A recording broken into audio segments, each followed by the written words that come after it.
মাহে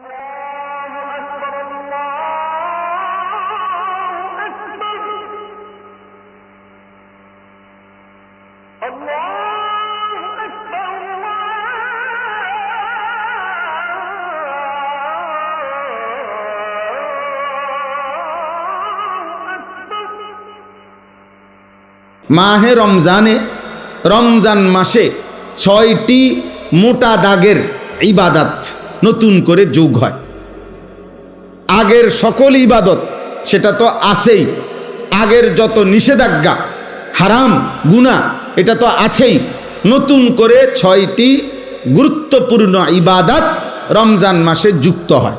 একজন মুমিনের উচিত, আল্লাহ তাআলা যেহেতু আগের সমস্ত ইবাদত এর সাথে রমজানে আরো ৬টি ইবাদত যুক্ত করেছেন নতুন করে, অতএব একজন মুমিনের উচিত একথা বুঝা যে রমজান মানেই ইবাদতের জন্য, রমজান মানেই আখিরাতের জন্য, রমজান মানেই নিজেকে গুনাহ থেকে মুক্ত করাবার জন্য, রমজান মানেই ভিন্ন কিছু, রমজান মানেই আলাদা কিছু, রমজান মানেই অনেক কিছু।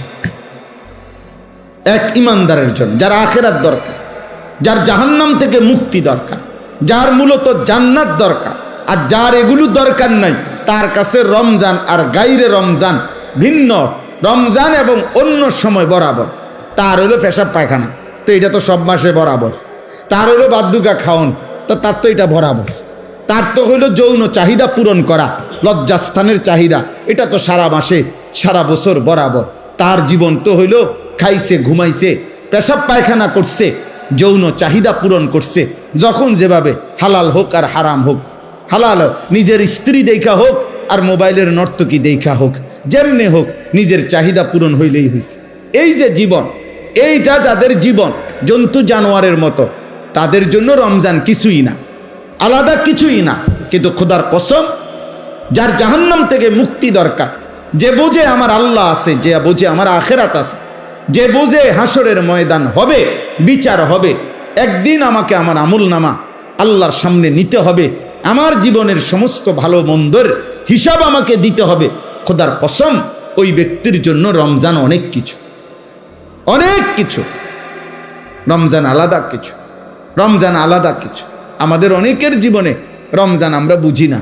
রমজান মানে অতিরিক্ত বুট মুড়ি পেঁয়াজু আলুর চপ, এই না। রমজান মানে এইটুকু, বরং একজন মুমিনের জন্য অনেক বড় পাওয়া, অনেক বড় চাওয়া মাহে রমজান। এখন ৬টি মোটা মোটা নতুন অতিরিক্ত ইবাদত, সেটা কি? ১ নাম্বার রোজা, ২ নাম্বার তারাবি, ৩ নাম্বার ইফতার, ৪ নাম্বার সাহারি, ওই যে শেষ রাত্রে যে খায় সাহারি, ৫ নাম্বার এতেকাফ, ৬ নাম্বার শবে কদর। এই কয়টা হলো? ৬টা। এই ৬টা বিষয় নতুন অ্যাড হয় রমজান মাসে। রোজা, তারাবি, ইফতার, সাহারি, এতেকাফ, শবে কদর। ৬টা হয়েছে। রোজা বলেন, তারাবি, ইফতার, সাহারি, এতেকাফ, শবে কদর। এই কয়টা হলো? ৬টা। ১ নম্বর হলো রোজা। রমজানকে উপলক্ষ করে মহান আল্লাহ পাক রব্বুল আলামিন আমাদের জন্য ১ মাস রোজা ফরজ করেছেন। ফামান শাহিদা মিনকুমুশ শাহরা ফালিয়াসুমহু। আল্লাহ তাআলা বলেন, প্রত্যেক ইমানদার, তোমাদেরকে বলছি, প্রাপ্তবয়স্ক, আকেল, বিবেকবান, পাগল মস্তিষ্ক বিকৃতি নয়, এবং ইমানদার মুসলমান, বিবেকবান, প্রাপ্তবয়স্ক তোমাদের প্রত্যেকের উপরে, পুরুষ বা নারী, যারাই রমজান মাস পাবে তাদের জন্য এই মাসের রোজা রাখা ফরজ। এই মাসের রোজা রাখা কি ফরজ। কেউ যদি প্রচণ্ড অসুস্থ হয়, কেউ যদি লম্বা পথের মুসাফির হয়, কেউ যদি অতিশয় বৃদ্ধ হয়, ইত্যাদি বিভিন্ন পরিস্থিতিতে আলাদা আলাদা হুকুম, মাসিক ঋতুস্রাব হয়, বাচ্চা জন্মগ্রহণ করে, এরপরে পেটে বাচ্চা আছে, গর্ভবতী নারী, অথবা বাচ্চাকে দুধ পান করা, ইত্যাদি ইত্যাদি আলাদা আলাদা যেদি যা আছে সেটা ওলামায়ে কেরাম থেকে জেনে নেওয়া দায়িত্ব, যে আমার এই সমস্ত প্রতিকূল ভিন্ন কোনো পরিস্থিতিতে রোজার হুকুম কি, তো সেটা উনি জেনে নেবেন। ওগুলোর জন্য আলাদা আলাদা কোরআন এবং সুন্নাহর মধ্যে ওলামায়ে কেরামের নিকটে বিস্তারিত মাসআলা বর্ণনা আছে। তাহলে মূল বিষয় হলো প্রত্যেক প্রাপ্তবয়স্ক মুসলমান বিবেকবানের উপরে রমজান মাস এসে পৌঁছলে, মানে হায়াত পাইলে রোজা রাখা কি, কথা বলেন না, ফরজ। ফরজ এটা।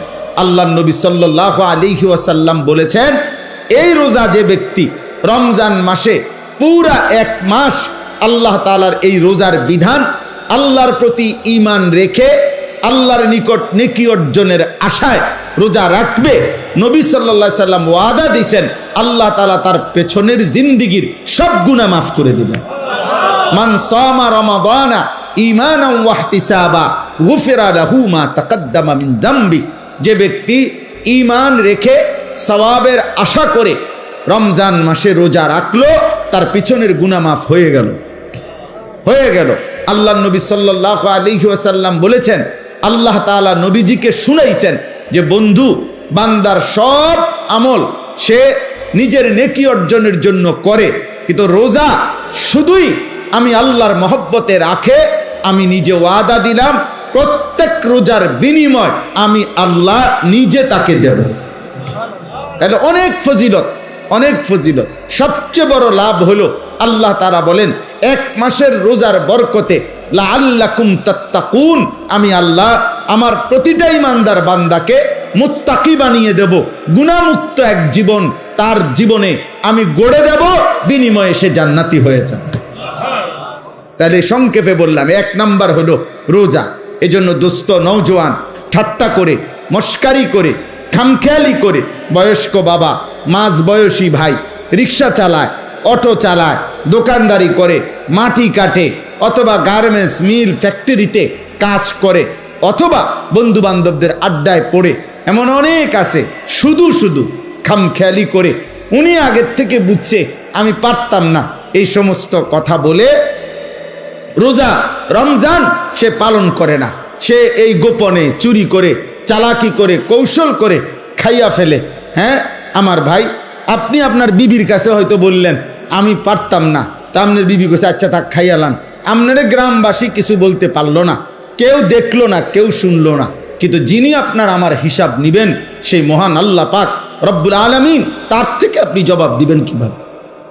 আপনার ভিতরের যোগ্যতা, শারীরিক সক্ষমতা আল্লাহ জানে না? কথা বলে না কেন? আল্লাহ জানে না? তো আল্লাহ তাআলা কোরআনুল কারীমের মধ্যে বলছে, রমজানের রোজার বিধান দিতে গিয়ে ইউরিদুল্লাহু বিকুমুল ইউসরা ওয়ালা ইউরিদু বিকুমুল উসরা। আল্লাহ বলে, বান্দা বিশ্বাস করো, আমি তোমাদের উপরে মোটেই কঠিন করতে চাই নাই, বরং আমি আল্লাহ চেয়েছি তোমাদের জন্য সহজ করতে। কি করতে বলেন? অতএব রোজা, রমজানের রোজা কোনো যুক্তিতেই কঠিন হইতে পারে না, কঠিন হইতে পারে না, বরং কারো কোনো দুর্বলতা, অক্ষমতা, অসুস্থতা, যেই কোনো রকমের সমস্যার কারণে মাসআলার ভিন্নতা কোরআন সুন্নাহর মধ্যে আছে, ওনার দায়িত্ব সেটা জেনে নেওয়া। কিন্তু ইচ্ছা করে রমজান মাসে আবদার জানাইতে হয় যে দোকানপাট, হোটেল, রেস্তোরাঁ খুলবেন না। হায় মুসলমান, এতটুকু নির্লজ্জ একজন মুসলমান কেমনে হয়? আপনার কাছে এটা আবদার জানাইতে হবে কেন? আপনি একজন মুসলমান না? এদ্দুর বিবেক, এদ্দুর আকল একজন মুসলমানের এতটুকু হবে না? এটা কথা হইল? এটা কথা হইল? এই জন্য আমাদের প্রত্যেকটা ছেলে দোস্ত, তোমাদের কাছে অনুরোধ, প্রত্যেকেই নিয়ত করেন যে ইনশাআল্লাহ আমরা রমজানের পুরো এক মাস রোজা রাখবো ইনশাআল্লাহ। বলেন ইনশাআল্লাহ। ছেলেরা বলো ভাই ইনশাআল্লাহ। অনেক বরকত। সবচেয়ে বড় কথা হলো যুবকদের জন্য রোজার একটা বড় ফায়দা কি? রাসূলুল্লাহ সাল্লাল্লাহু আলাইহি সাল্লাম স্পষ্ট বলছেন, ফাইন্নাহু লাহু বিজাউন, কোন ব্যক্তির যৌন চাহিদা নিয়ন্ত্রণ করার ক্ষেত্রে, নারীর প্রতি আকর্ষণ, নারীর প্রতি চাহিদা, জিনা ব্যভিচারের আগ্রহ, অসৎ চরিত্রহীন লম্পট্য, নিজের নফসের চাহিদাকে, হারাম চাহিদাকে দমন করার জন্য, নিয়ন্ত্রণ করার জন্য রাসূলুল্লাহ সাল্লাল্লাহু আলাইহি ওয়াসাল্লাম বলেছেন রোজা একটি কার্যকর মাধ্যম। এই জন্য কোনো যুবক যদি সারা বছর নিয়ম মাফিক কিছু রোজা রাখতে থাকে, আল্লাহ চাহে তো তার চারিত্রিক সৌন্দর্য খুব দ্রুত ফুটে ওঠে। প্রতি সোমবার রোজা রাইখা দেখো, প্রতি বৃহস্পতিবার রোজা রাইখা দেখো, প্রত্যেক আরবি মাসে 3 দিন 13, 14, 15 রোজা রাইখা দেখো, এক কম বেশি। তাহলে আল্লাহ রসুলের ওয়াদা যে রোজা একটি ঔষধ যার দ্বারা যৌবনের চাহিদা, যৌন চাহিদা নিয়ন্ত্রণ হবে। আর রাসূলুল্লাহ সাল্লাল্লাহু আলাইহি সাল্লামের কথা মিথ্যা হইতে পারে না, নবীজির কথা কি হইতে পারে না, মিথ্যা হইতে পারে না। এই জন্য যুবক ছেলেদের জন্য এটা ভীষণ জরুরি। তুমি চালাকি করে, ওরা পৃথিবীর কেউ বলতে পারে নাই, কেউ তোমারে সাহস করে নাই। তোমারে জিজ্ঞাসা করছে তোমার বাবা মা রোজা রাখতি না? রাখতাম না। আর কি কিনলে রাখতাম না কইছি। আমের এত কথার দরকার কি? না, কারোই কোনো দরকার নাই, তোমারই দরকার তোমার আল্লাহর কাছে হিসাব দেওয়া। তোমার মতো মাতবর, এর চাইতে বড় মাতবর পৃথিবীর থেকে হারায় গেছে, হারায় গেছে। আজরাইল তোমার আমার চাইতেও বড় ক্ষমতাধরদেরকে এই দুনিয়া থেকে ধাক্কা দিয়া কবরস্থানে ফেলায় দিছে। অতএব মাতবরির কিছু নাই, অহংকারীর কিচ্ছু নাই, অহংকারের কিচ্ছু নাই। কালকে পত্রিকা আসছে, খবরে দেখলাম যে ওই ভোট কেন্দ্রে দাঁড়ায় আছে, ভোট কেন্দ্রে দাঁড়ানো অবস্থায় একজনের মৃত্যু হয়েছে। তাইলে এক চিরন্তন বাস্তবতা, এক চিরন্তন সত্য এটা। অতএব রোজা আমাদের কোনোভাবেই রমজানের রোজা একজনের রোজা না, বরং একজন আরেকজনকে রোজা রাখতে আমরা উৎসাহিত করব ইনশাআল্লাহ। সাল্লাল্লাহু আলাইহি ওয়াসাল্লাম বলছেন আসসিয়ামু জুন্নাতুন, রোজা হচ্ছে গুনাহ থেকে বাঁচার ঢাল স্বরূপ ঢাল। যুদ্ধের ময়দানে তরবারির সাথে যেরকম ঢাল থাকে, যা দ্বারা শত্রুর তরবারির আক্রমণ থেকে বাঁচানো হয়, নিজেকে রক্ষা করে, রোজা মানুষকে নবীজি বলছে যাবতীয় গুনাহ থেকে বাঁচার ক্ষেত্রে ঢাল স্বরূপ। আল্লাহ তাআলা তৌফিক দান করেন। আসেন দ্বিতীয় নাম্বার, তারাবি। দ্বিতীয় নাম্বার কি? তারাবি। 5 ওয়াক্ত নামাজ রমজান মাসেও ফরজ। আর এখনো কথা বলে না, 5 ওয়াক্ত নামাজ সারা বছরই মুমিনের জন্য কি ফরজ।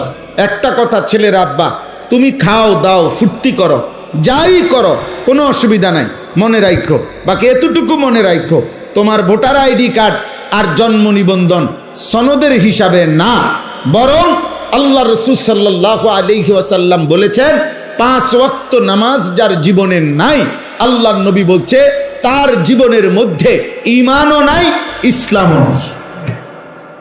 নবীজি সাল্লাল্লাহু আলাইহি সাল্লাম বলছেন ফারকু মা বাইনানা ওয়া বাইনাল কুফরি আস-সালাহ। কোন ব্যক্তি ইমানদার নাকি কাফের এটা পার্থক্য করার চিহ্ন আল্লাহর নবী বলেন নামাজ। অতএব নামাজবিহীন কোন নাফরমান যদি একেবারে 1 কোটি বারো চিৎকার দিয়া মাইকিং করেও সে বলে মুসলমান, আল্লাহ রাসূল বলছেন না, সে মুসলমান না। নবীজি বলছেন না। তো ঠিক এবারে তোমার ভোটার আইডি কার্ড লইয়া তুমি কবরস্থানে যাইও, তোমার ভোটার আইডি কার্ড নিয়া তুমি হাসরের ময়দানে দাঁড়াইও। দুনিয়ায় তো ভোগ করো, আহামরি তো আর কিচ্ছু না, কেউই তো আর অতিরিক্ত, কোন নাফরমান কোন পাপী তো আর বাঘের গোস্ত খায় না, আর সিংহের গোস্ত খায় না, ফার্মের মুরগায় খায়, কক মুরগায় খায়। তাহলে দুনিয়া কিছুই ভোগ করে না, কিচ্ছু না, কিচ্ছু না, শুধু শুধু নিজের জীবনটা নষ্ট করে। মোবাইলের নর্তকী তো কেউ ধরেও না, সইও না, এটা শুধু চাইয়া থাকে। তাহলে এটা তো নিজেই বোঝে এটা বেহুদা, এর জন্য আল্লাহর নাফরমানি করে, 1 ওয়াক্ত নামাজ পড়ে না। আহা আশ্চর্য এটা। আমি এই জন্য সব সময় ভাবি যে নামাজ যে পড়ে না ছেলেরা, বাবা তোমরাও মনে রাখ, এর চাইতে আহাম্মক বেওকুফ আর কেউ হইতে পারে। বোকা তুমি, একদম বোকা, একদম বেওকুফ। অথচ 5 ওয়াক্ত নামাজ পড়ে শতভাগ দুনিয়া ভোগ করা যায়। খানা, খাদ্য, পেশাব, পায়খানা, স্ত্রী, সন্তান, সংসার, দালান, বিল্ডিং, বাড়ি, ঘর, সব কিছু দুনিয়া ভোগ করা যাচ্ছে নামাজ যারা পড়তেছে। তাহলে এখানে অসুবিধা কোথায়? কেন অসুবিধাটা কি? কি লাভ নামাজ না পড়ে? কি ফায়দা? কি ফায়দা? অনেক ছেলে তোমাদের বেনামাজির চেহারা দেখলেই চিনা যায়, উস্কো খুস্কো চুল, এগুলো কোনোভাবেই শালীন সুন্দর না। চেহারা আরো পাউডার দিল, চেহারার মধ্যে একটা বিভৎস নাপাক তার চেহারার মধ্যেই ভাসে। কারণ যে নামাজ পড়ে না সে পেশাব করে ঠিক মতো, সে পানি টয়লেট পেপার ঢিলা কুলুকো ব্যবহার করে না, কারণ তার তো নামাজ নাই। কাজে এই অপদার্থ, এই আহাম্মক, এই নিকৃষ্ট নিম্ন রুচির মানুষ, এটা মানুষের সমাজে চলাফেরার অনুপযুক্ত, জন্তু জানোয়ারের সাথে মানানসই, মানানসই। এটাই বাস্তবতা। এজন্য মূলত অপবিত্র মানুষ যে তার জীবনে নামাজ নাই, যার জীবনে নামাজ নাই তার সাথে কোনো পবিত্রতাও নেই। সে পবিত্র থাকবে কেন? সে তো নামাজই পড়ে না, ওই পবিত্রতা দিয়ে করব কি? ও তো পবিত্রতার কোনো মর্যাদাই বোঝে না, তার তো নামাজই নাই। এই জন্য দোস্ত, প্রথম কথা এটা, 5 ওয়াক্ত নামাজ, এটা ছাড়া মুসলমান হতেই পারে না। এটা একেবারে সহজ কথা। মান তারাকা সালাতাম মুতাআম্মিদান ফাকাদ কাফারা। নবীজি বলেন, ইচ্ছে করে যে নামাজ ছেড়ে দিল সে কাফের হলো। একেবারে বিশুদ্ধ হাদিস। ফাকাদ কাফারা, সে কাফের হলো। নবীজি বলছেন, তুমি জিজ্ঞাসা করে দেখো। আল্লাহ রাসূল সাল্লাল্লাহু আলাইহি সাল্লাম বলছেন, তো যিনি বলছেন সে কাফের হয়ে গেল, তো হ্যাঁ বড়ায় কয় বড়ারে সুপারিশ করবো জিলাপি দিয়া। হ্যাঁ করো, আমনে খান বইয়া বইয়া জিলাপি, আমনে বিরিয়ানি খান কারাকারি কইরা। হ্যাঁ দেখ, অনেক বড় ক্রেডিট বেটা, 60টা লইছে, 60টা ফোটলা লইছে। ছি ছি ছি ছি। অথচ একটা বাচ্চা হয়তো তার এই 4টা লওয়ার কারণে বাচ্চাটাও অজরে কাঁদছে, বাচ্চাটা হয়তো পায় নাই। তুই বেটা একটা বাচ্চার মুখের খাবার কেড়ে নিলি, আবার এটা ক্রেডিট হইল কি? তুই তো জালেম বেটা, এটা জালেম না? কথা বলে না। এটা এটা এটা ক্রেডিটের কিছু হইলো? এটা বড়াইয়ের কিছু হইলো না? হ্যাঁ, এটা ক্রেডিট। 60টা লইছি, আমি 3 প্যাকেট লইছি। কেমনে লইছে? কারাকারি কইরা। তো মানুষে দেখছে না? মানুষে দেখছে তো কি কইছে? মানুষে হাঁটছে আমার মতো বাটফারে দেখা। মানুষে বুঝে যে এই ডাকাত যে মানুষের খাবার খাইরা নেয়, এটার আর কি কইতো? আস্তাগফিরুল্লাহ, আস্তাগফিরুল্লাহ। আব্বা, এটা কোনো ক্রেডিটের কিছু না, অভদ্রতা কোনোদিনও সৌন্দর্য নয়। এজন্য পৃথিবীতে এ কথা পরীক্ষিত কথা, যে নারী বেপর্দা, বেপর্দা নারী, বেপর্দা সৌন্দর্য নয়, বরং অসভ্যতা। যে নারী বেপর্দা হয়, যে নারী তার শরীর রূপ যৌবন দেখায়, এটা সৌন্দর্য হইতে পারে না, সৌন্দর্য হইতে পারে না, এটা অসভ্যতা, এটা নোংরামি, এটা বেহায়াপনা, নষ্টামি ছাড়া আর কিছু না। এটা নষ্টামি, এটা খবিস, এটা খবিস, খবিস। এজন্য চরিত্রহীন যুবকের কপালে শেষ পর্যন্ত খবিস নারী জুটে, খবিস নারী। এটা বলায়েত ভাই বলতে চাইছিলেন, এই এক লাইনেই বলছিলেন। আমিও অসংখ্য অগণিত, হ্যাঁ বাবা, শত শত যুবক আমার জীবনে, আমি জানি আমার জীবনে অসংখ্য অগণিত, সারা বাহিরের অসংখ্য প্রবাসী যুবক আমগো কাছে ভয়েস মেসেজ, এরপরে হোয়াটসঅ্যাপে মেসেজ লিখিত এবং আপনার ভয়েসে পাঠা, এগুলো শুনি মাঝে মধ্যে। কিছু আমার ওস্তাদ ছাত্র শোনে, হ্যাঁ, যারা দায়িত্ব দিয়ে রাখছি, এরা শুনে কি বলে, জীবন কত অশান্তির। এই যে তোমার বিবাহের পূর্বে চরিত্র নষ্ট করছে কোনো মেয়ে, কোনো নারী, কোনো মোবাইল, কোনো ছবি, তো ইনশাআল্লাহ এই পৃথিবীর কেউ বেটা, আরে তোর নাফরমান, তোর পাপের খেসারত পৃথিবীর কেউ দিবে না, তুমিই দিতে হবে, ধুকে ধুকে, লজ্জায়, ঘৃণায়। আর এক নারী, বিবাহিত নারীর যখন অসভ্যতা দেখবা, ওই তোমারে কুড়ে কুড়ে তোমার জীবন জাহান্নামের টুকরা বানায় দিবে। সেদিন বুঝবা জীবন কত কষ্ট, কত কষ্ট। হ্যাঁ, কাল আজকেও এক ছেলে বেলায় ভাই মোবাইলে বারবার কল দিতেছে বিদেশ থেকে, হুজুর আমি 1 মিনিট কথা বলতে চাই আপনার সাথে। আমি বলছি না ভাই, তুমি তোমার কথা এটা ভয়েস পাঠাও। পরে এটা শুনলাম, এই কি বলে, দেশের হোক আর বিদেশের হোক, দোস্ত গুনাহ কাউকে ইজ্জত দেয়, গুনাহ কাউকে ইজ্জত দেয় না, গুনাহ মানুষকে ঘৃণা তৈরি করে। তোমরা যেই ছেলেগুলো নামাজ পড়ো না, তোমরা আল্লাহর দোহাই দিয়ে বলো, একটা ছেলে বলো এই সমাজের কোনো ইমানদার, কোনো বিবেকবান, কোনো রুচি সম্পন্ন ভদ্র মানুষ তোমাদেরকে 1 পয়সা ইজ্জত দেয় না বেটা, তোরে কোনো দিন কেউ আপন করে ডাকে না।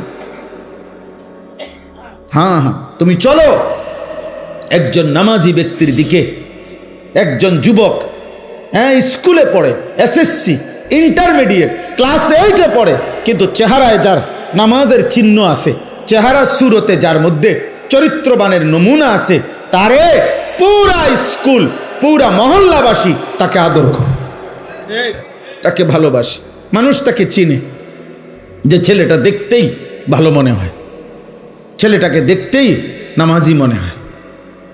এই জন্য নামাজ এটা মুমিনের স্বাভাবিক ডিউটি। একজন মুসলমান সে নামাজ ছাড়া থাকে কিভাবে? একজন মুসলমান সে নামাজ ছাড়া মুসলমান হয় কেমন? একজন মুসলমান সে নামাজ ছাড়া মুসলিম পরিচয় দেয় কেমনে? ছি ছি ছি ছি বেটা, আফসোস বেটা। এই জন্য 5 ওয়াক্ত নামাজ এখন থেকে শুরু করো, আজকের থেকে। তাইলে দেখা যাবে রমজান পর্যন্ত আল্লাহ তাআলা হায়াত দিলে রমজানের অতিরিক্ত নামাজ 20 রাকাত তারাবি আল্লাহ তাআলা দান করছেন। বান্দা আমি তোমার 20 রাকাত ফরজ ওয়াজিব প্রতিদিন নামাজ, একজন মুসলমানের উপরে তারাবি মানে 5 ওয়াক্ত নামাজের মধ্যে ফরজ এবং ওয়াজিব মিলে ঠিক বরাবর 20 রাকাত আল্লাহ তাআলা রাসূলুল্লাহ সাল্লাল্লাহু আলাইহি সাল্লামের মাধ্যমে সাহাবায়ে কেরামের আমলে আমরা বিশুদ্ধ দলিল প্রমাণ সনদের আলোকে একথা প্রমাণিত, 1450 বছরের আমল এটা প্রমাণিত যে এই 20 রাকাত তারাবি। তাইলে 20 রাকাত ফরজ ওয়াজিব নামাজ আর 20 রাকাত তারাবি কেমনে আমি আগে বলি। 1 নাম্বার হলো ফজরের নামাজের ফরজ 2 রাকাত, কয় রাকাত? জোহরের ফরজ কয় রাকাত? 6 রাকাত। আসরের ফরজ কয় রাকাত? কয় রাকাত? 10। মাগরিবের ফরজ কয় রাকাত? 13 রাকাত। এশার ফরজ কয় রাকাত? কত হইল? 17। বিতিরের ওয়াজিব নামাজ কয় রাকাত? কত হইল? হইল নি 20, একবার বরাবর 20 রাকাত। আর হাদিসের মধ্যে আছে ফরজ এবং ওয়াজিব এই 2 নামাজে যদি কারো কোনো ঘাটতি হয়, কমতি হয়, এই সুন্নত এবং নফল দ্বারা সেই ঘাটতি আল্লাহ পূরণ করে দেয়। এজন্য আজকের সারাদিনে বান্দা যেই 20 রাকাত 5 ওয়াক্ত নামাজের মাধ্যমে ফরজ ওয়াজিব আদায় করেছে, এই 20 রাকাত ফরজ এবং ওয়াজিবের মধ্যে যে ঘাটতি কমতি হয়েছে, যেই ঘাটতি, তো আল্লাহ তাআলা রাত্রিবেলা 20 রাকাত তারাবির মাধ্যমে রমজানে তা পূরণ করে। এজন্য রমজানের গুনাহ, রমজানের কমতি, রমজানের ঘাটতি আরেক মাসে নেয় না, এই মাসেই, এই মাসের ভেজাল সাইরা বান্দাকে আল্লাহ এই মাসেই মুত্তাকি বানাইয়া জান্নাতি বানাইয়া সুবহানাল্লাহ। যে এই মাসের ঘাটতি সামনের মাসে পুরামু না, না এই মাসেই বান্দা এই ডেলিটা ডেলি হিসাব ক্লিয়ার।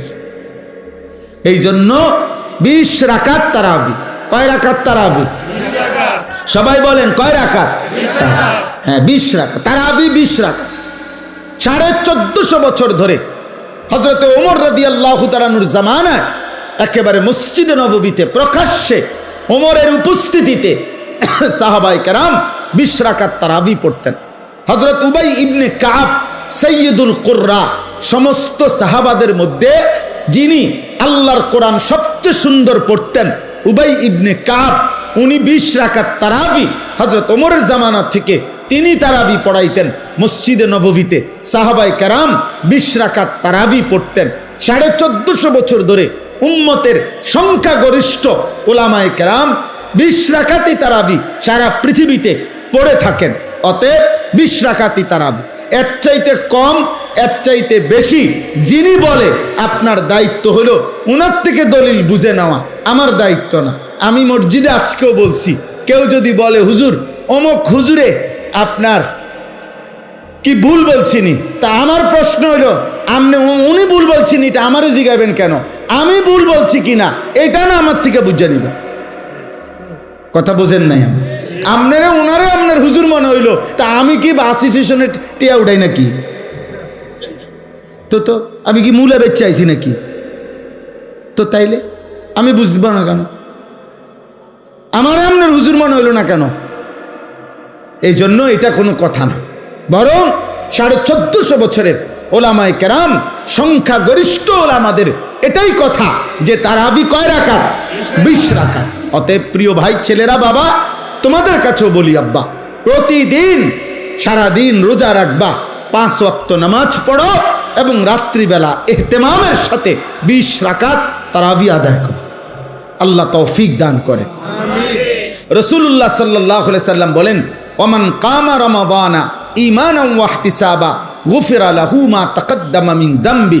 রমজান মাসের রাতে যে ব্যক্তি তারাবি পড়লো আল্লাহর প্রতি ঈমান রেখে, সওয়াবের আশায়, আল্লাহ এই তারাবির বরকতেও তার পিছনের সব গুনাহ মাফ করে দিলেন। এজন্য তারাবি অনেক গুরুত্বপূর্ণ, অনেক গুরুত্বপূর্ণ, অনেক গুরুত্বপূর্ণ। তারাবির নামাজের সাথে সাথে আল্লাহর কোরআন 1 খতম কমপক্ষে তারাবির নামাজে পড়া, শোনা, এটা গুরুত্বপূর্ণ একটি সুন্নাত।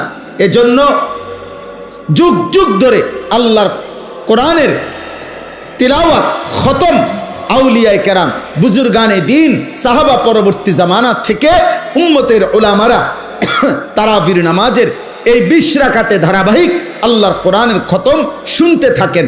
আমাদেরও উচিত এদিকে যত্নবান হওয়া। আল্লাহ আমাদেরকে তৌফিক দান করেন। 3 নাম্বার, ইফতার। ইফতার যেটা সারাদিন রোজা রেখে রোজা যখন ভাঙ্গে ওই টাইমটাকেই বলা হয় ইফতার। ইফতার একটি সুন্নাত আমল। রাসূলুল্লাহ সাল্লাল্লাহু আলাইহি ওয়াসাল্লাম বলেন, আমার উম্মত ততক্ষণ পর্যন্ত কল্যাণের উপরে থাকবে যতক্ষণ তারা জলদি জলদি ইফতার করবে। এজন্য ইফতারের সময় তাড়াতাড়ি ইফতার করা, মানে টাইম হলে দেরি না করা, এটা সুন্নাত। আর ইফতারের আগ মুহূর্তে দোয়ায় লেগে থাকা, এটা একটা গুরুত্বপূর্ণ সুন্নাত আমল, এবং এই সময়ের দোয়া আল্লাহ তাআলা কবুল করে। এই জন্য মা বোনদের উচিত, আমাদের সমাজের সবচেয়ে বেশি গাফলতি হইল মহিলাদেরকে ইফতারের পূর্বের এই দোয়ার সুযোগ দেওয়া হয় না। হয় মহিলা নিজে সুযোগটা নেয় না, অথবা পুরুষরা তাকে দিতে চায় না। মানে ইফতারের আজান দিয়া ফেলছে, মহিলা তখনও হয় পেঁয়াজু, নয় আলুর চপ, নয় বেগুনি, নয় একটা না একটা কিছু ভাজতেই থাকে। আহারে মা বোন, তো তোমার কি আখেরাত নাই? তোমার জীবন বুঝি এই পুরা রমজানটাও বুঝি এই আলুর চপে আর বেগুনিতেই চলে গেল? হ্যাঁ, এইভাবে শুধু পেঁয়াজুতে চলে গেল, এটা তো ঠিক না। বরং ঘরের নারী পুরুষ, স্ত্রী কন্যা, ছেলে মেয়ে প্রত্যেকের উচিত ইফতারের 10 মিনিট আগে, 20 মিনিট আগে সমস্ত ব্যস্ততা ছেড়ে দিয়ে তাদের প্রত্যেকের উচিত এই সময়টা মনোযোগ দিয়ে দোয়ায় লেগে থাকা। মহিলারও দোয়া দরকার, পুরুষেরও দোয়া দরকার। আপনাদের কাছে পুরুষ যারা স্বামী, যাদের স্ত্রী আছে, যাদের কন্যা আছে, যাদের বোন আছে, মা আছে, আপনারা তাদেরকে গুরুত্ব দিয়ে অনুরোধ করবেন যে এই টাইমটা যেন তারা দোয়া করে ইফতারের আগে। মা বাচ্চাগুলোকে নিয়ে দোয়া করুক, স্বামী তার স্ত্রী এবং সন্তানদেরকে নিয়ে দোয়া করেন, স্ত্রী তার বাচ্চাগুলোকে নিয়ে দোয়া করেন। এইভাবে ঘরওয়ালারা নিজেরা দোয়ার অভ্যস্ত হন। আল্লাহ তাআলা বান্দার দোয়া ইফতারের পূর্ব মুহূর্তে কবুল করে। 4 নাম্বার, সাহারি, মানে শেষ রাত্রিতে খাবার খাওয়া। রাসূলুল্লাহ সাল্লাল্লাহু আলাইহি সাল্লাম বলেন, ইহুদিরাও রোজা রাখে, আমরা মুসলমানরাও রোজা রাখি, কিন্তু পার্থক্য হলো ইহুদিরা সাহারি খায় না আর আমরা সাহারি খাই। এজন্য সাহারি এটা ঈমান এবং কুফরের একটা চিহ্ন। মানে বেঈমানরা, ইহুদিরা রোজা রেখে কিন্তু সাহারি খায় না, ঈমানদার মুসলমান রোজা রাখে, সাহারি খায়। নবী সাল্লাল্লাহু আলাইহি সাল্লাম বলেন, তোমরা রোজা রমজানে সাহারি খেও, তাসাহারু, সাহারি খাও। কেন? ফা ইন্না ফিস সাহুরে বারাকা, শুনে নাও যে নিশ্চয়ই সাহারির মধ্যে তোমাদের জন্য বরকত রয়েছে। তাহলে সাহারি শুধু খাবার না, সাহারি একটা ইবাদত। সাহারি একটা কি বলেন না? ইবাদত। ইফতার শুধু খাবার না, ইফতার একটা কি? ইবাদত। তাহলে কয়টা হইল? 4টা, রোজা, তারাবি, ইফতার, সাহারি। আর 5 নাম্বার হলো এতেকাফ। রমজান মাসের শেষ দশকে, শেষ 10 দিন আল্লাহর ঘর মসজিদে এতেকাফ করা। আল্লাহর নবী সাল্লাল্লাহু আলাইহি ওয়াসাল্লাম মদিনার মধ্যে মোট 10 বছর ছিলেন। 10ম বৎসর ইন্তেকাল করছেন। এই জন্য পুরা বছর হিসাবে 9 বছর, আর 10 নাম্বার বছর ইন্তেকাল করেছেন। এই জন্য নবী সাল্লাল্লাহু আলাইহি সাল্লাম মদিনার 9 বৎসরে কোন বছর রমজানের শেষ দশকে মৃত্যু পর্যন্ত তিনি এতেকাফ ছাড়েন নাই। আল্লাহর নবী সাল্লাল্লাহু আলাইহি সাল্লাম প্রত্যেক বছর রমজানের শেষ 10 দিন এতেকাফ করতেন, এতেকাফ করতেন। এর মধ্যে নবীজি সাল্লাল্লাহু আলাইহি সাল্লাম প্রথম বছর পুরা 1 মাস, ওই শার্টওয়ালা ভাই তুমি মোবাইল টিপো না, ওই ছেলে ভাইয়া তুমি বাইরে চলে যাও, ভাই তো হাসো না, ব্যাককলের মতো হাসো কেন? তুই বাইরে যাও, আব্বা মোবাইল টিপতে তো মানা নাই, বাইরে যাও। আস্তাগফিরুল্লাহ, আস্তাগফিরুল্লাহ। আরে ভাইয়া বাইরে গিয়া মোবাইল টিপো, আমি তো তোমারে বাধা দিচ্ছি না। জি চলো ভাই। তা এরপরে কি বললাম? এতেকাফ, রমজান মাসের শেষ দশক এতেকাফ করা। রাসূলুল্লাহ সাল্লাল্লাহু আলাইহি সাল্লাম প্রথম বছর এতেকাফ করেছেন পুরা 1 মাস, পুরা রমজান। আর ইন্তেকাল করেছেন যেই বছর, ওই বছর এতেকাফ করেছেন 20 দিন। তাহলে কখনোই তিনি এতেকাফ ছাড়ে নাই। আর বরঞ্চ 1 বছর এতেকাফ করছে পুরা 1 মাস, আর শেষ বছর এতেকাফ করছে 20 দিন। তাহলে ছেড়ে দিছে কোন বছর? কোন বছর ছাড়েন নাই কখনো তিনি। এবং আল্লাহর নবী সাল্লাল্লাহু আলাইহি সাল্লামের স্ত্রী আম্মা জান আয়েশা রাদিয়াল্লাহু তাআলা আনহা বলেন যে আল্লাহর নবী মৃত্যু পর্যন্ত এতেকাফ করেছেন, এবং নবীজির পরে নবীজির সকল বিবিগণ উনারাও মৃত্যু পর্যন্ত, নবীর স্ত্রীগণও এতেকাফ করেছে। এতেকাফ নবীর বিবিগণও ছাড়েন নাই।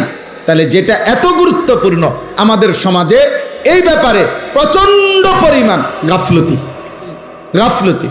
নবীজি সাল্লাল্লাহু আলাইহি সাল্লামের ভালোবাসার দাবিদার অভাব নাই, কিন্তু আল্লাহর নবী কোনোদিন মৃত্যু পর্যন্ত এতেকাফ ছাড়ে নাই। আপনি আমি কোনোদিন করি নাই, তাহলে নবীর সামনে দাঁড়াইবেন কেমনে? তিনি যদি বলে যে উম্মত আমি কোনোদিন ছাড়লাম, কোনোদিন করলা না, তো তুমি আমার লগে মহব্বতের কেমনে মিলল? এই জন্য একজন ইমানদার 2013 সালে আমার শায়েখ আল্লামা মুফতি মুশতাকুন নবী কাসেমি হুজুর আমারে বলছিলেন এই কথাইটা 13 সালে, আজ থেকে প্রায় কত 13 বছর আগে। তখন হুজুর আমারে বলছিলেন, মাওলানা নবী কখনো এতেকাফ ছাড়ে নাই, আপনি কখনো এতেকাফ, তখন বলছিল করেন নাই, কেমনে বলবেন? নবীজির সামনে কি জবাব দিবেন? সেই দিন থেকে আলহামদুলিল্লাহ আমি গত বছর পর্যন্ত আর কোনো দিন আমার এতেকাফ ছোটে নাই, এবং এবছরও আল্লাহ হায়াত দিলে পূর্ণ নিয়ত আছে। আমরা গত বছরও আমাদের শায়েখ আল্লামা মুফতি মুশতাকুন নবী কাসেমি হুজুরের মাদ্রাসার মসজিদে, 5 তলা মসজিদে প্রায় 1150 লোক এক মসজিদে একসাথে এতেকাফ করছে। 1150-এর উপরে হবে। হ্যাঁ, সারা বাংলাদেশ থেকে আল্লাহর বান্দারা প্রতি বছর একসাথে আমাদের সাথীরা আসে এতেকাফ করার জন্য। এই বছর ইনশাল্লাহ এমন হবে, আশা করি, আল্লাহ চাহে। তো ভাই বলতেছিলাম যে এতেকাফ একটি গুরুত্বপূর্ণ আমল। যুবক ভাই তোমরাও চেষ্টা করলে রমজানের শেষ 10 দিন আল্লাহর ঘরে এতেকাফে বসতে পারো। নিজ নিজ মহল্লার মসজিদে এতেকাফ করবা, নামাজ পড়বা, জিকির করবা, তিলাওয়াত করবা, মসজিদে 10টা দিন আল্লাহর ঘরে কাটাইবা। দেখবা কলিজার মধ্যে নূর আসবে, আখিরাতের মহব্বত আসবে, আল্লাহর ইবাদত করার প্রতি নতুন প্রেরণা জাগবে। আমি আবারও বলতেছি ছেলের আব্বা, একটা মানুষের জীবন সুস্থ স্বাভাবিক জীবন 24 ঘন্টায় খামখেয়ালি। আমি রীতিমতো মঙ্গলবার, বুধবার, বৃহস্পতিবার এই 3 দিন, সোমবার রাতেও আমি পূর্ণ 3টা মাহফিল করছি, কিন্তু মঙ্গলবারের মাহফিল আর করতে দেয় নাই বিজিবিরা। তো এই 3 দিনের মাহফিল আমার ছিল না, বাসায় ছিলাম আমি। এই গত 3 দিন আমি রীতিমতো হাঁফাইয়ে গেছি। মানে আমার কাছে মনে হয়েছে যেন এটা একটা আসমান জমিন বোঝা আমার উপরে, হায় হায় আজ 3 দিন আমার কোনো কাজ নাই, আমার এটা মাথাতে ধরে না, আমার এটা বুঝেই ধরে নাই, বুঝেই ধরে না। এই জন্য দোস্ত, একজন সুস্থ মানুষ, স্বাভাবিক মানুষ, যে পাগল না, মাতাল না, সুস্থ মানুষ, খোদার কসম একটা না এভাবে ঘন্টার পর ঘন্টা শুধু মোবাইল টিপে, শুধু নারী দেখে, শুধু ছবি দেখে, শুধু নাচে গায়ে ফুর্তি করে, শুধু বন্ধুদের সাথে আড্ডা দেয়, এত পাগল মানুষ কেমনে হয় আমি এটা বুঝি না। আমি বহুত চিন্তা করছি, এমন তার সিরা মানুষ হয় কেমনে, আমার এটা মাথার দ্বারা। কোন সুস্থ স্বাভাবিক মানুষ আমার দৃষ্টিতে এমন বেওকুফ, এমন বেকার, এমন অলস, এমন অকর্মণ্য মানুষ হইতে পারে না। এটা কি আশ্চর্য কথা, এটা কিভাবে সম্ভব আব্বা? বলো না ভাই, কিভাবে সম্ভব? বলো কিভাবে সম্ভব? এই জন্যই তোমরাই শোনো, দয়া করে তোমরাই ভাবো, একটা ছেলেই ভাবো, এমন সুন্দর হায়াত, এমন জীবন, এমন যৌবন বেহুদা নষ্ট করো। আল্লাহ তৌফিক দান করেন। তাইলে এতেকাফ, বাবা চাচা যারা আছেন আপনাদেরকে বলি, চাচা আপনারা এতেকাফ করেন। গ্রামের, আমাদের গ্রামগুলোতে একটা নিয়ম বানায় নিছে, গ্রামের সবচেয়ে অসল, দুর্বল, 80-90 বছর, 100-200 বছর বয়স, এরম বুড়া একবারে জীবনের আশা ভরসা ছেড়ে দিছে এমন একজন অসল মিয়ারে 4 জনে দরাদরি করে আইনা মসজিদের মধ্যে হোতাইয়া দিয়া রাখে, চাচা আমনে কষ্ট মষ্ট কইরা এই 10 দিন আমাকে ইজ্জত রক্ষার্থে শুধু মারা যাবেন না, কষ্ট করে বাচ্চা থাকবেন, মসজিদে শুধু হইতে থাকবেন। আমনের এটা এতেকাফ না, এটা হলো হোতাকাফ, মানে শুয়ে থাকবেন আর কি, এখানে কোন রকম জান্ডা লইয়া ফিরে থাকবেন, শুধু ফিরে থাকবেন। আহা, প্রয়োজনে আমনেরে কানে কানে বলে দিছে কিছু দিমু, খুশি করে দিব, বাজ্যে সময় কি করে দিব, খুশি করে দিব। আস্তাগফিরুল্লাহ। না, আমাদের প্রত্যেকের উচিত, যদি বলেন হুজুর কিছু লোক এতেকাফ করলে চলে একটি গ্রামে, তো সেই কিছু আমি হব না কেন? আজীবন কিছু অন্য কেউ হবে কেন? আমি হব কোন দিন? নবীজি কি কিছু লোক বলে নবী নিজেকে বাদ দিছিলেন? সাহাবারা বাদ দিছিলেন? তাহলে আল্লাহ আমাদেরকে তৌফিক দান করে। সর্বশেষ কথা হলো শবে কদর। শেষটা কি? শবে কদর। রমজান মাসের শেষ দশকের বেজর রাত্রিগুলো 21, 23, 25, 27, 29 এই 5টি রাত শবে কদরের সম্ভাবনাময়ী রাত। এক একটি রাত আল্লাহ যদি শবে কদর দান করে তো 1000 মাসের রাত্রির চাইতো উত্তম নেকি, রহমত, মাগফিরাত আল্লাহ দান করে। সুবহানাল্লাহ। এই জন্য যারা আখিরাত দরকার, যার জাহান্নাম থেকে মুক্তি দরকার, তার উচিত রমজান মাসের এই শেষ দশকের বেজর 5টি রাত ইবাদত, আমল, দোয়া, নফল ইবাদত, কান্নাকাটির মধ্যে লিপ্ত থাকা, যেন আল্লাহ তাআলা আমাদের আপনাদের সকলের গুনাহ মাফ করে আল্লাহ যেন আমাকে জান্নাতি বানায় দেয়। এই শেষ কথা, এগুলোর বিস্তারিত ব্যাখ্যা ওলামায়ে কেরাম থেকে আরো জেনে নেবেন। তাহলে রমজান আমাদের সামনে, 6টা জিনিস আমাদের সামনে। 1 রোজা, বলেন তারাবি, ইফতার, সাহারি, এতেকাফ, এরপরে শবে কদর। আল্লাহ তাআলা আমাদেরকে তৌফিক দান করে। একজন মুসলমান হিসাবে রমজানকে কদর করে প্রত্যেকের উচিত। রমজান মানে ভিন্ন কিছু।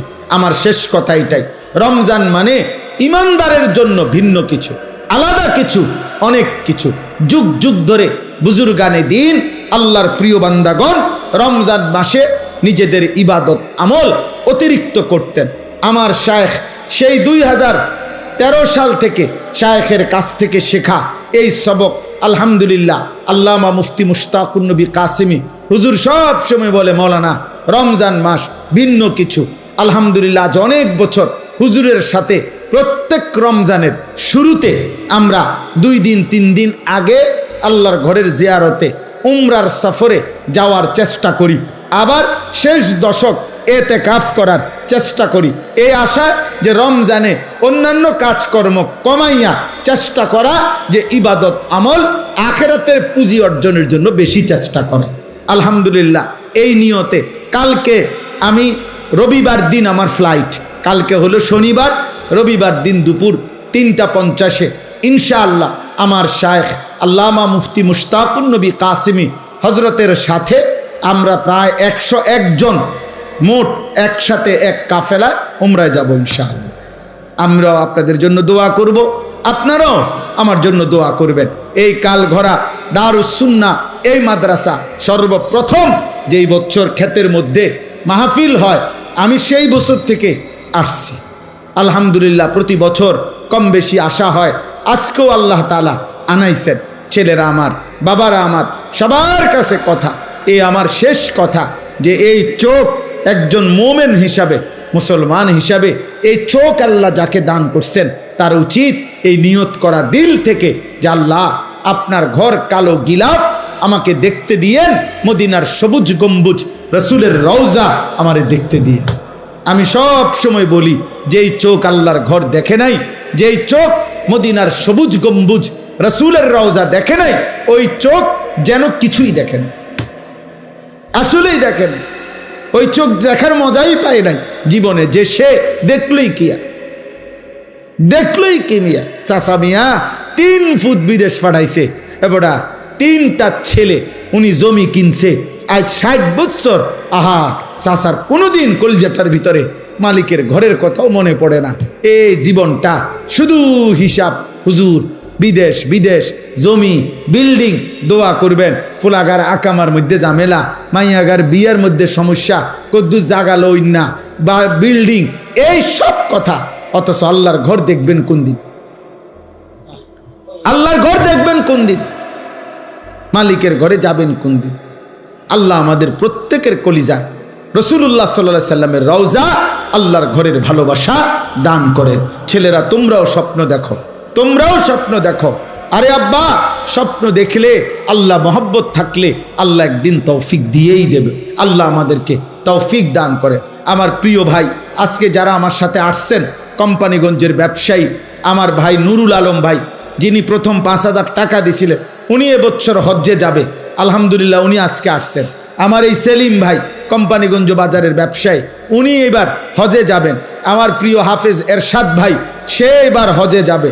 এইভাবে আজকে এমনি আশ্চর্য আসলে এইটা, আমার সাথে ওনারা 3 জন আসছেন, 3 জনই হজে যাবে। আমিও উমরায় যাব। আমাদের বেলায়েত ভাই তো প্রতি বছরই হজ্জে যান। তাইলে আমরা আলহামদুলিল্লাহ এই মাদ্রাসায় মাশাআল্লাহ মাশাআল্লাহ উমরায়ও যাবেন। তাইলে আজকে একটা বরকতময় পরিবেশ। আমি নিজেও ভাবছি যে গিয়া হয়তো অল্প একটু সময় 2-4 কথা বলে চলে আসব, কিন্তু মাশাআল্লাহ কম মানুষের ভিতরে আপনারা যে দান করেছেন এটা আমার কাছে খুব ভালো লাগছে, খুব ভালো লাগছে। একটা সময় এই মাদ্রাসার শুরুর সেই ইতিহাস, অনেক করুণ ইতিহাস, অনেক ঝড় ঝাপটা, অনেক ধাক্কা, অনেক পেরেশানি, অনেক অস্থিরতা নিয়ে এই মাদ্রাসাটার শুরু। আলহামদুলিল্লাহ আজকে আপনাদের ভালোবাসা মাদ্রাসার প্রতি বাড়ছে, বলেন আলহামদুলিল্লাহ। বুঝাই যায়। আমি বেলায়েত ভাইরে বলছি যে চলেন একসাথে দুজনে ছেলেগুলারে পাগড়ি দেই। এরপরে বললাম দুজনে মিল্লা কালেকশানে করি, যেটা উনি বললেন। আমি তো ব্যক্তিগতভাবে এত লম্বা সময় থাকি না কোথাও, কিন্তু আজকে এটাই মাহফিল, বললাম তো এমনি আসলাম। তো আলহামদুলিল্লাহ আশা হইল আল্লাহ তাআলা আপনাদের সবাইকে বরকত দান করেন। যেই 10টা বাচ্চা হাফেজে কোরআন হিসাবে পাগড়ি দেওয়া হলো, আল্লাহ তাদেরকে জগৎ বাছা হাফেজ, আলেম, মুত্তাকি, আরেফ, রব্বানি বানায় দেন। মাদ্রাসার ওস্তাদ, মাদ্রাসার শিক্ষক, মাদ্রাসার এলাকাবাসী যারা যেভাবে সহযোগিতা করছেন, আল্লাহ তাদের সবাইকে কবুল করেন। নওজওয়ান ছেলে, কিশোর যুবক, তোমাদের কাছে অনুরোধ, জি তোমরা প্রত্যেকেই তোমাদের কাছে অনুরোধ, ছেলেরা তোমরা এক, নিজের জীবন নষ্ট করো না, দুই, নিজেদেরকে এই শেষ জামানায় ওলামায়ে কেরাম মাদ্রাসার পরিবেশে সাথে মিলাইয়া রাখো। একদিন নাইলে পথ হারাইয়া ফেলবা। একদিন সত্যি বললাম আব্বা, জীবন চলার পথে এমন জায়গায় গিয়া থামবা যেদিন আর অন্ধকার ছাড়া আর কিছুই দেখবা নারীও ধোকা, মোবাইলও ধোকা, বন্ধুরাও ধোকা। আমার সেই ছোটবেলার প্রাইমারি স্কুলের একটা ক্লাসমেটও আজ আমার সাথে কেউ নাই। আমার ছাত্র জীবনের কেউ আমার মাদ্রাসাতেও থাকে না, আমার সাথেও কেউ থাকে না। আমার সেই ছোটবেলার বন্ধুরা সব কে কোথায় আছে কে জানে, কে জানে। এই যে মহিউদ্দিন ভাই বয়ান করলেন এতক্ষণ, উনি আমার মেজো ভাইয়ের ক্লাসমেট, আমার বড়জন, আমার ইমিডিয়েটলি বড়জন যিনি ছিলেন আমার ভাই মাওলানা হাবিবুর রহমান আশরাফি, ওনার একবারে ক্লাসমেট। আমি ওনারে চিনি আমি, কিন্তু মনে নাই প্রথম এখানে এসে দেখার পরে তারপরে মনে হয়েছে উনি একসময় আপনার ধামতি মাদ্রাসার সেরা ছাত্রদের অন্যতম ছাত্র ছিল, মেধাবী ছাত্র ছিল, এবং এখানে নারায়ণপুর মাদ্রাসার মধ্যেও দীর্ঘদিন শিক্ষকতা করেছেন। এখন ঢাকা তামিরুল মিল্লাতে আছেন। তাইলে আজ দেখে মনে পড়ল জীবন চলার পথে কে কোথায়। কিছুদিন আগে আমার এক জগন্নাথ বিশ্ববিদ্যালয় ঢাকা, ওইখান থেকে এক লেকচারার, ওইখানকার টিচার আমার নাম্বারে কল দিয়ে বলতেছে যে হুজুরা ভাই, আমি আপনার কাছ থেকে একটা ইনফরমেশন চাই। ছোটবেলায় আপনি চতুর্থ শ্রেণী, ইয়াজ দাহুম বলতাম আমরা, আপনি ছোটবেলায় লক্ষ্মীপুর টুমচর মাদ্রাসায় পড়ছেন কিনা? আমি বললাম হ্যাঁ, আমি ছোটবেলায় চতুর্থ শ্রেণী টুমচর মাদ্রাসায় পড়ছি। তো বলতেছে যে ওই সময় যে আপনার একজন ক্লাসমেট ছিল আহসানুল্লাহ নাম, শরীয়তপুর বাড়ি, আপনার কি তার কথা মনে আছে? আমি বললাম হ্যাঁ মনে আছে, একটু সামলা করে আমার সাথী ছিল, ও খুব মেধাবী ছাত্র ছিল। আমি আপনার সেই ক্লাসমেট, এখন জগন্নাথের শিক্ষক। আমি আপনার ওই মোবাইলে ওয়াজ দেখতে দেখতে আমার আইডিয়া হয়েছে যে তুমি আমার সেই ছোটবেলার দোস্ত, চতুর্থ শ্রেণীর সেই আনিস। তাইলে এই যে জীবন চলার পথে কে যে কোথায় হারায় গেছে, হয়তো কখনো দেখা হয়, কখনো দেখা হয় না। আব্বা, আমিও একা, তুমিও একা। একদিন থাইমা যাইবা, একদিন থাইমা যাইবা আব্বা, একদিন মোবাইল থেমে যাবে, একদিন আড্ডাবাজি থেমে যাবে। আও ভাই মেহমানরা আসো, এখন কিছু মেহমান ঢুকবে, বুঝছেন না? কিছু মেহমান আছে মাহফিলে থাকে, যারা আপনার মেহমান হিসাবে ঘোরে, যে যদি শুনে যে হ্যাঁ জি, তো এই কারণে এইটা ভাই, তো মেহমান হিসাবে কদর করা উচিত। ওরা আল্লাহ তাআলা এই মেহমানদেরকেও বরকত দান করে, আল্লাহ মেহমানদেরকেও হায়া লজ্জা শরম দান করেন। জি, তো সর্বশেষ কথা হলো যে মাদ্রাসা আমাদের সবার ভালোবাসা। আলহামদুলিল্লাহ, মাদ্রাসার এই নতুন ঘর তৈরি করা হচ্ছে। সবার কাছে অনুরোধ, আপনারা আপনাদের ছেলেদেরকে, মেয়েদেরকে, আপনাদের সন্তানদেরকে আপনারা মাদ্রাসায় পড়ান। বাবা, আল্লাহর কোরআনের সাথে কোনো বিরোধিতা হয় না, রাসূলুল্লাহ সাল্লাল্লাহু আলাইহি সাল্লামের হাদিসের সাথে কোনো আসলেই কোনো বিরোধিতা হয় না। আল্লাহর কোরআন শিখবে বিশুদ্ধ, এটাই বাস্তবতা।